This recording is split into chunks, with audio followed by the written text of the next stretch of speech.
ڕێز و سڵاو بێەوە بینەرانی خۆشەویستی تلڤیزیۆنی کۆمەڵە بە یارمەتی هاوڕێیان یاوکار ماتومەتەوە خزمەتتان بۆ پێشکەشکردنی گەشتی هەواڵەکانی سەر لە بەیانی ئەمڕۆی چوارشەممە. سەرەتا سەردێڕی چەند هەواڵ. بەرزڕاگرتنی یادی قوربانیانی فڕۆکەی ئۆکراینی لەلایەن بنەماڵەی هومەن عەبدوڵڵاهی. گۆڕینی تابلۆی گوندەکانی مەریوان بۆ زمانی کوردی. گوڵبارانکردنی مەزاری محەممەد مێهدی کەرەمی و محەممەد حسێنی لە تاران. مەترسی لە سێدارەدانی ڕزگار بەیگیزادەی بابەمیری لە زیندانی ورمێ. کوژرانی قوربانیەکی منداڵ هاوسەری لەلایەن هاوژینەکەیەوە لە ئیلام. خۆپێشاندانی خەڵکی ڕۆژاوای کوردستان دژ بە دەوڵەتی تورکیا.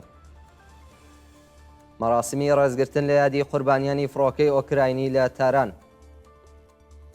50هەمین هەفتەی کارزاری نابۆیەدام لە زیندانەکانی ئێران وای گیان لە دەستان و ژاراوی بوونی 33 کرێکار لە سێشاری ئێران.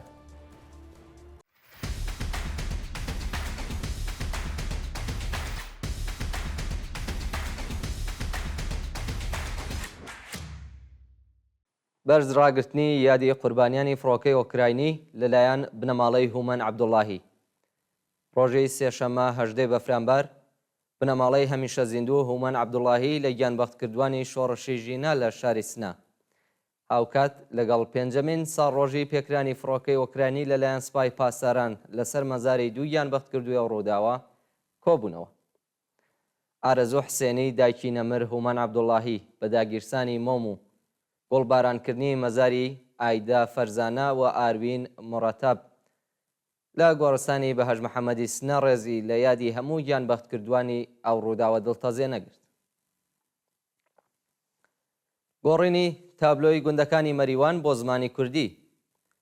پرۆژەی گۆڕینی تابلۆی گوندەکانی مەریوان بۆ زمانی کوردی لەلایەن چالاکانی مەدەنی ئەو شارەوە کۆتایی پێهات و ناوی ئاواییەکانی ئەو شارستانە بە دوو زمانی کوردی و فارسی لەسەر تابلۆکان تۆمار کراوە. بە وتەی چالاکانی مەدەنی شارستانی مەریوان 192 گوندی هەیە و تابلۆی هەمویان تەنانەت ئەوانەشی کە کەسی تێدا نەماوە لەلایەن چالاکانی مەدەنیەوە گۆڕدراوە. بڕیارە لە چەند شاری دیکەی ڕۆژهەڵاتی کوردستانیش ئەنجومەن و چالاکوانانی کولتوری و ئەدەبی تابلۆکانی نێوشار و گوندەکان بە کوردی بنووسن. گوڵبارانکردنی مەزاری محەممەد مێهدی کەرەمی و محەممەد حسێنی لە تاران. باوکی هەمیشە زیندوو عیرفان خەزایی لە گیانبەختکردوانی شۆڕشی ژینا هاوکات لەگەڵ ساڕۆژی لە سێدارەدانی محەممەد مێهدی کەرەمی و محەممەد حسێنی مەزاری ئەو دوو گیانبەختکردووەی گوڵباران کرد. ماوەی زیاتر لە 1 ساڵە ماشەڵڵا کەرەمی باوکی دادخوازی محەممەد مێهدی کەرەمی لە زیندانی کۆماری ئیسلامیدایە و باوکی نەمر عیرفان خەزایی لە گیانبەختکردوانی شۆڕشی ژینا لە جیاتی بنەماڵەی محەممەد مێهدی کەرەمی و محەممەد حسێنی مەزاری ئەو دوو هەمیشە زیندوەی خاوێن کردوێتەوە و ڕایگەاندووە. زڵمێک لەوە گەورەتر نییە کە ڕۆڵەکەت کوژن و باوکی جەرگ سوتاوی زیندانی بکەن. کەس ناتوانێت ئازادی بەند کاتوە و زڵم تا سەر نامێنێت. مەترسی لە سێدارەدانی ڕزگار بەیگیزادە بابەمیری لە زیندانی ورمێ. ڕێکخراوەکانی مافی مرۆڤ سەبارەت بە لە ئەگەری سێدارەدانی ڕزگار بەیگزادەی بابەمیری هۆشداری بە دەستگای قەزای ڕژیم مەدەن و خوازیاری هەڵوەشاندنەوەی حکمی ئەعدامی و بەندکراوە سیاسیەن. ڕزگار بەیگزادەی بابەمیری لە سەردەمی شۆڕشی ژینا دەرمانی بۆ بریندارانی شاری بۆکان دابین دەکرد، بەڵام لە ڕێکەوتی 28 خاکەلێوەی ساڵی 1402 هەتاوی دەست بەسەر و بە قاچاقی ماهوارەی ستارلینک هاوکاری لە کوشتنی محەممەد عەلی محەممەدی بەغی ئیجماع و تەبانی دژ بە ئەمنیەتی وڵات تەبلیغ دژی نظام کۆکردنەوەی پارە بۆ تێرۆریستان سیخوڕی و هاوکاری لەگەڵ دژبەرانی ڕژیم هەڵگرتنی چەکی قەدەغەکرا و ئەندامەتی لە گروپە نایارەکانی ڕژیم تۆمەتبار و بە ئیعدام مەحکوم کراوە. ناوبراو لە ماوەی بەندکرانیدا بە سەختی ئەشکەنجەوازار دراوە بە جۆرێک پەردەی گوێی دراوە. هەرچەند هیچ کات ئەو تۆمەتە بێبنەمایانەی لە ئەستۆ نەگرتووە، بەڵام دەستگای قەزای ڕژیم هەوڵەداد بێتاوانێکی دیکە لە سێدارە بدات. کوژرانی قوربانیەکی منداڵ هاوسەری لەلایەن هاوژینەکەیەوە لە ئیلام. ڕۆژەی سێشەممە 18 بەفرانبار ژنێکی گەنجی تەمەن 28 ساڵ بە ناوی زارا شەهبازی لە یەکێک لە گەڕەکەکانی شاری ئیلام لەلایەن هاوژینەکەی و لە پێش چاوی منداڵە 14 ساڵانەکەی کوژراوە. بە پێی زانیاریەکان زارا شەهبازی لە تەمەنی 14 ساڵی و بە زۆر ناچار بە پێکێنانی ژیانی هاوبەش کراوە. بە وتەی پۆلیسی ئیلام هاوسەری تەمەن 32 ساڵی قوربانی دوای ئەنجامدانی تاوانەکەی هەڵاتوە و لە هەوڵدان دەست بەسەری بکەن. بە پێی ئاماری تۆمارکراو لە ناوەندەکانی مافی مرۆڤ لە ساڵی 2024 زاینیدا 9 حاڵەتی ژوونکوژی لە پارێزگای ئیلام ڕوویداوە. خۆپێشاندانی خەڵکی ڕۆژاوای کوردستان دژ بە دەوڵەتی تورکیا. سەدان کەس لە دانیشتوانی دووشاری تەربەسپی و کۆبانی ڕۆژی سێشەممە 18 بەفرامبار بۆ پشتیوانی لە هێزەکانی سووریای دموکراتیک ڕژانە سەر شەقام و دژ بە دەوڵەتی فاشیستی تورکیا دروشمیان بەرز کردەوە.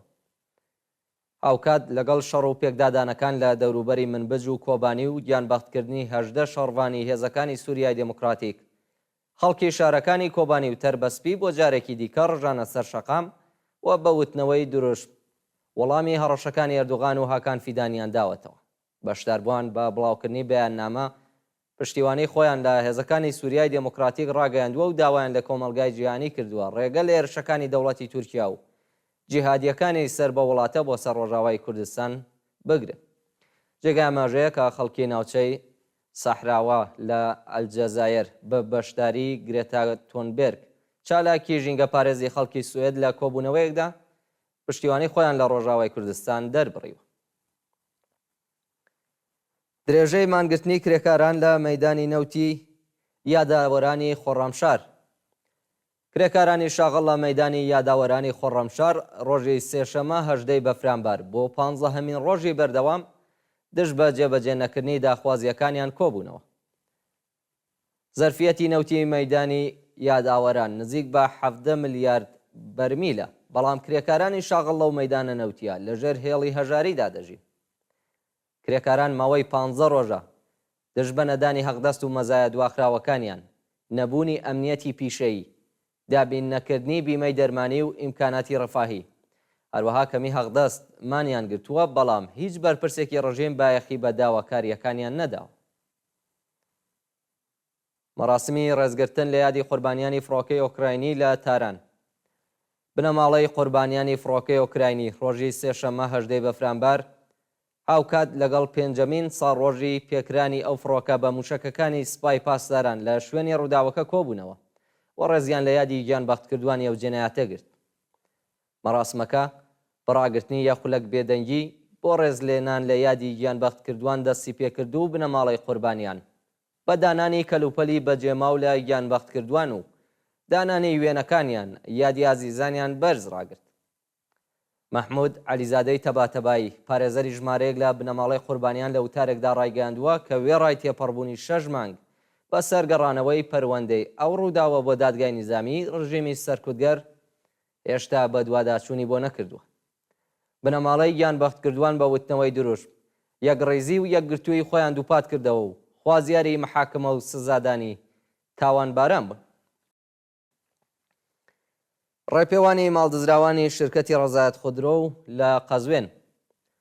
ماڵدزراوانی شرکەتی ڕەزایەت خودرۆ ڕۆژی سێشەممە 18 بەفرامبار بە ڕێپێوان خۆیان گەیاندە بەردەم ئۆستانداری قەزوێن و خوازیاری قەرەبووکردنەوەی زیانەکانیان بوون.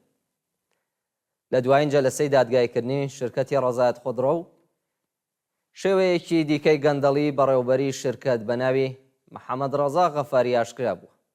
بە پێی زانیاریەکان بەڕێوەبەری شرکەت لە حسابی بانکی کارمەندانی شرکەت بۆ گواستنەوەی پارە و دزینی سەرمایە خەڵک کەڵکی وەرگرتووە. 50هەمین هەفتەی کارزاری نابۆ ئێعدام لە زیندانەکانی ئێران. ڕۆژی سێشەممە 18 بەفرامبار بەندکراوانی سیاسی لە 30 زیندانی ئێران بۆ 50هەمین هەفتەی بەردەوام دژ بە سزای ئێعداممانیان گرت. لە ڕۆژانی ڕابردوودا بەندکراوانی سیاسی لە زیندانەکانی ڕامهۆرمۆرز و سپیداری ئەهواز پەیوەست بە کارزاری سێشەممانەی نابۆ سێدارە بوون و بەو جۆرە ڕێژێ و بەندیخانانەی پەیوەست بەو کارزارە بوون گەیشتە 30 زیندان.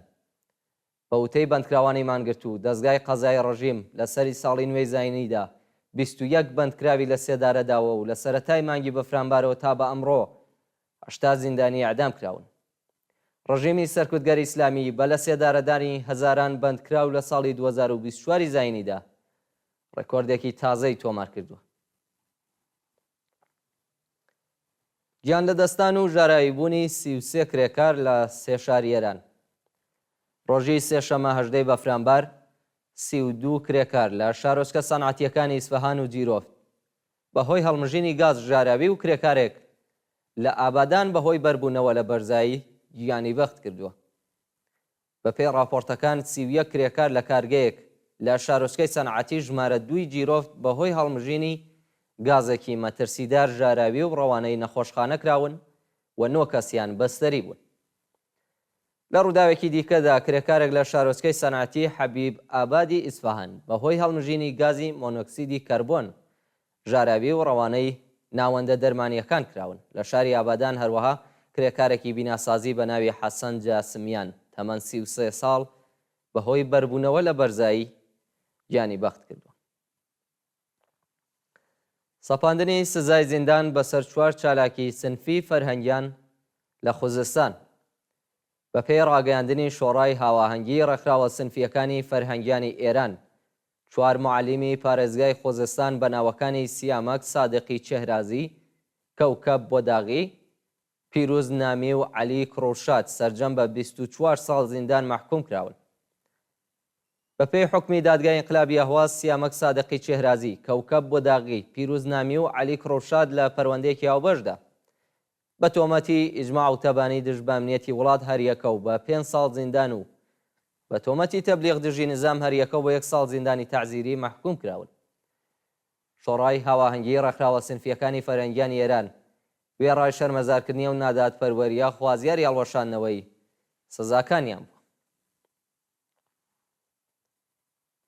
و دوایین هەواڵمان سەبارەتە بە قوربانیبوونی دەیان کەس بەهۆی هاتنی بۆمەلەرزە لە چین. بەیانی ڕۆژی سێشەمە 18 بەفرامبار بۆمەلەرزەیەک بە گەورەی 7 پلەی ڕەشتر لە ناوچەی تەبەتی چین ڕۆیدا و بەهۆیەوە دەیان شارۆمەند گیانیان لە دەستدا و بریندار بوون. بە وتەی بەرپرسانی دەوڵەتی چین بوومەلەرزەیەک بە گەورەی 7 پلەی ڕەشتر لە قوڵای 10 کیلومتری زەوی لە ناوچەی تەبەت ڕوویداوە و لە ئەنجامی ڕووداوە سروشتیان 95 کەس گیانیان لە دەستداوە و 130 کەسی دیکەش بریندار بوون. بەپێی راپۆرتی میدیاکانی چین ڕێژەی زیانەکانی زۆرن، بەڵام و ئەگەری هەیە ڕێژەی قوربانیان بڕواتە سەرترەوە. بینەرانی خۆشەویست گەشتیاواڵەکانی ئەمڕۆتان پێشکەش کرا. کات و ساتێکی خۆش بۆ هەموو لایەک.